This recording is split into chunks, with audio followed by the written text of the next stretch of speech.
Hello అండి, మనకు నోటికి పుల్లగా అప్పుడప్పుడు తొందరగా అయిపోవాలి, టేస్టీగా ఉండాలి అనుకుంటే ఈ కర్రీని ట్రై చేయండి. సింపుల్గా అయిపోతుంది కర్రీ. దానికోసం స్టవ్ ముట్టించేసి మూకుడు పెట్టేసి కొంచెం ఆయిల్ వేసేసుకోండి. అది కాగాక తాలింపు గింజలు వేసేసుకొని అవి కొద్ది రోస్ట్ అయ్యాక ఉల్లిపాయలు, సన్నగా తరిగిన ఉల్లిపాయలను వేసుకోండి. దీనికి కొద్దిగా ఉల్లిపాయలు ఎక్కువ పడతాయి. తర్వాత కసూరి మేతి అండి, అంటే మెంతికూర. అందరికీ మెంతికూర అందుబాటులో ఉండదు కాబట్టి నేను ఇలా కసూరి మేతి తీసుకున్నాను. ఇదైతే మనకు మార్కెట్లో దొరుకుతుంది కాబట్టి ప్యాకెట్ తీసుకొని మనం స్టోర్ చేసుకోవచ్చు. తర్వాత కొద్దిగా పసుపు వేసేసి ఒకసారి దీన్ని కలుపుకోవాలి.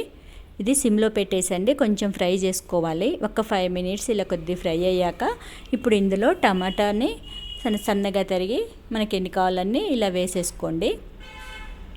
తర్వాత దీన్ని కూడా కలిపేసి సిమ్లో పెట్టేసి ఒక 5 మినిట్స్ ఉడికించండి. ఇవన్నీ సిమ్లో పెట్టేస్తే బాగుంటుంది టేస్ట్, మాడిపోకుండా. ఇలా మళ్ళీ ఒకసారి మూత తీసేసి దీంట్లో రెడ్ చిల్లీ పౌడర్, ఇది మన తినే కారాన్ని బట్టి వేసేసుకోండి. సరిపడా సాల్ట్ వేసేసి ఒకసారి కలుపుకోండి. ఇలా కలిపేసి మళ్ళీ ఒకసారి మూత పెట్టేసుకోండి.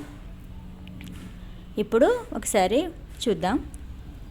ఈ విధంగా కొంచెం మనకు గ్రేవీ అనేది తయారవుతుంది కదా. ఇప్పుడు ఇందులో ధనియాల పౌడర్ అండి, ఒక హాఫ్ స్పూన్ ధనియాల పౌడర్ వేసేసుకొని కొంచెం జీలకర్ర పౌడర్ వేసుకోండి. కమ్మదని ఇవన్నీ మనకి ఇంట్లోనే ఉంటాయి కాబట్టి ఈజీగా అయిపోతుంది.